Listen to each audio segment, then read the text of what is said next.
So here I am today trying to use up all of my ready mixed paints, and I'm showing you here exactly what I used in this pour. I'm pretty satisfied with the outcome. You'll find all the paints listed as I use them and then down in my description. I'd like to welcome you to another Friday with Friends, and we do have a full house tonight. Although Cynthia Porter is out, we have Oak by Betina sitting in for her. Thank you, Betty. We appreciate it. So tonight's lineup starts out with Acrylic Art by Mary Kirk, Joanne Ralstin Art, Acrylic Creations by jwitty, Oak by Betina, followed by me. All those links are in my description below. I'm kind of going with the flow here, and I had a previous pour underneath this that I didn't like, and I really didn't scrape it off. I just left it on there. It wasn't that much paint on, and then I just put the spin drip and pour paint over and good night. And now I'm putting the rest of these paints down in chaos fashion and just going over this, and then you can listen to some music and relax and watch this masterpiece come to life before your eyes. I hope you enjoy the rest of the show.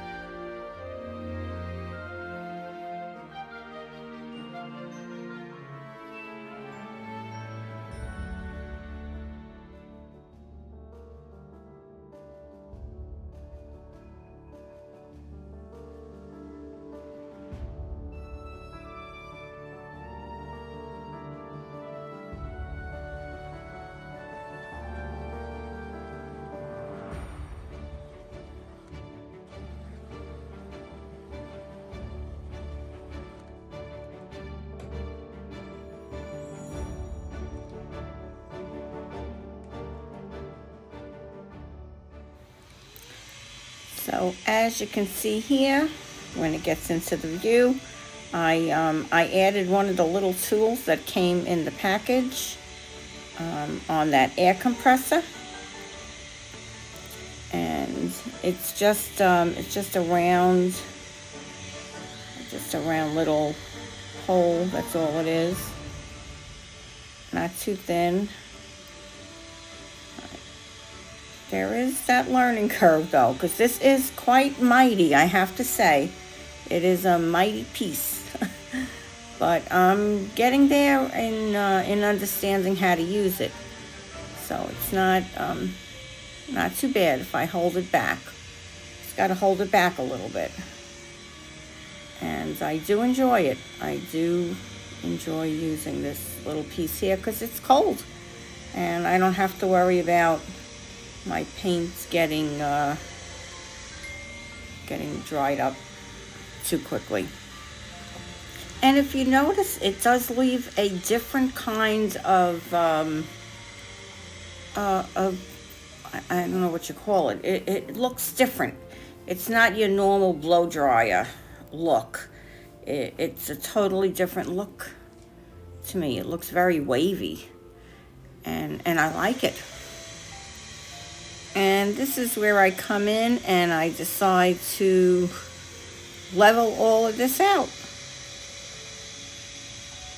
And this actually worked out perfect, leveling that other end out.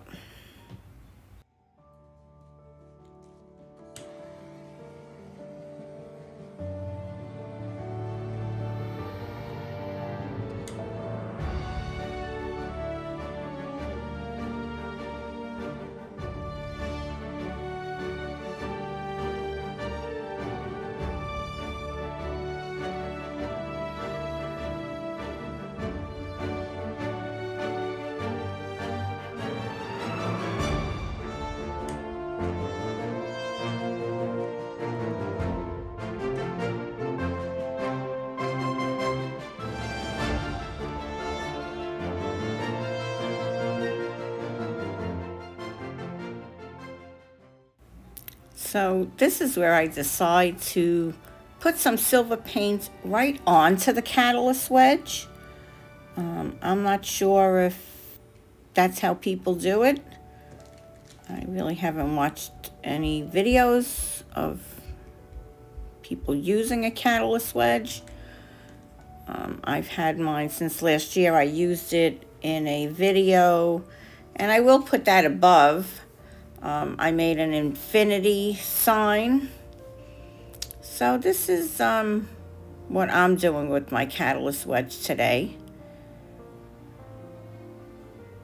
And I put that silver paint on, and I'm just going to run it through a little bit. And I love the cells that it gave me. Check that out. Beautiful. Beautiful cells.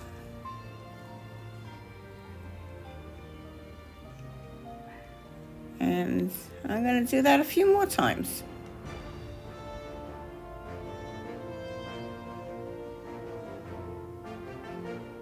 And this is, I don't know if I said it, this is a number 2 catalyst wedge. And it's from Princeton. And I did buy this from Blick. I bought this at Blick, right in the store, last year.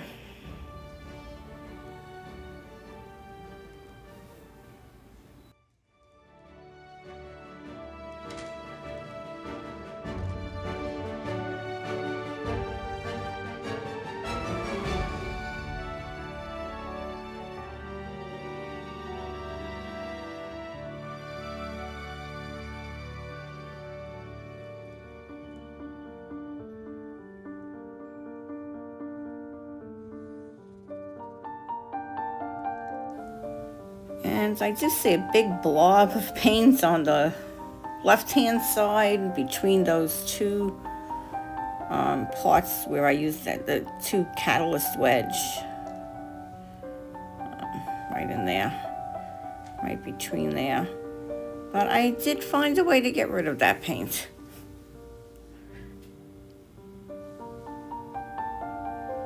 Just run the catalyst wedge through it, and I pushed it right off, and I got some great cells in the meantime. Check that out.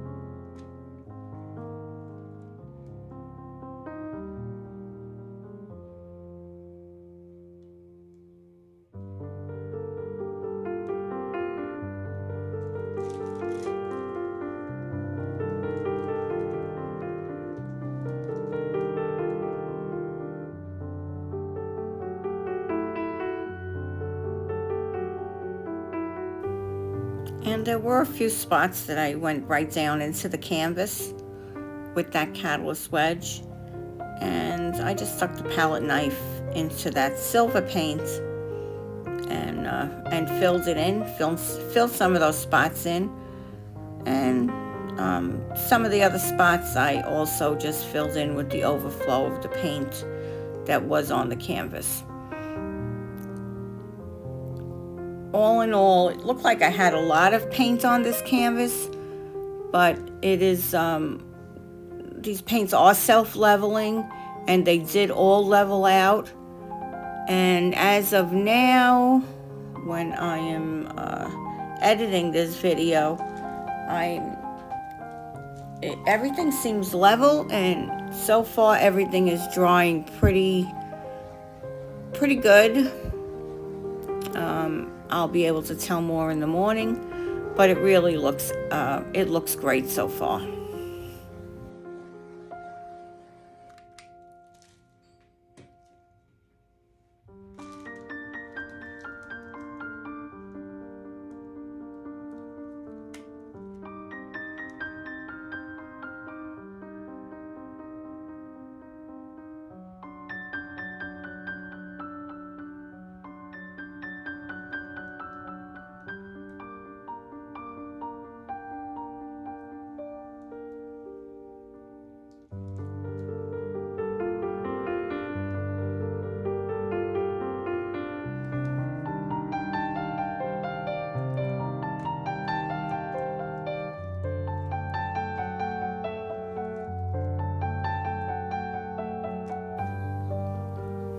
And I do keep cleaning up the sides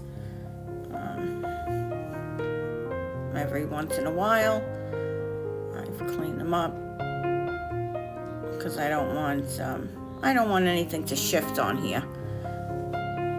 I like it just the way it is, and I would like to keep it that way. So cleaning your sides is very important, especially when you're doing fluid art.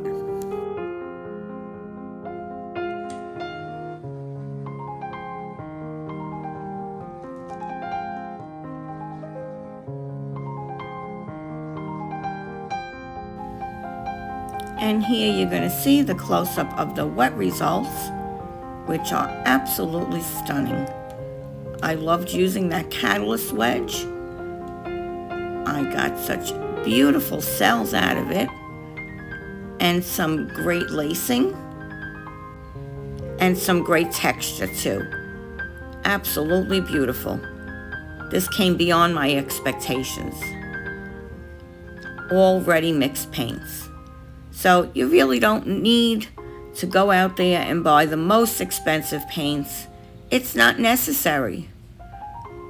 You can go to Michael's, you can get the spin, drip, and pour paints, or you can just get that artist Loft. Because when you see the dry results here, you are going to be amazed. I didn't lose any color here. This did not dry darker. I thought it was going to dry dark, and it did not. And coming up next, here comes the dried results. Beautiful. And this is without any varnish.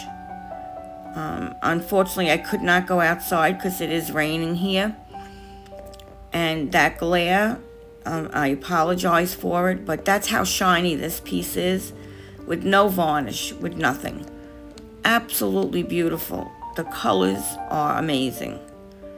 And I'd love to know which orientation you think would be the best. And here's some little pieces of, I don't know why the photos of this came a little darker. I took it in a different spot of the room. But it is beautiful.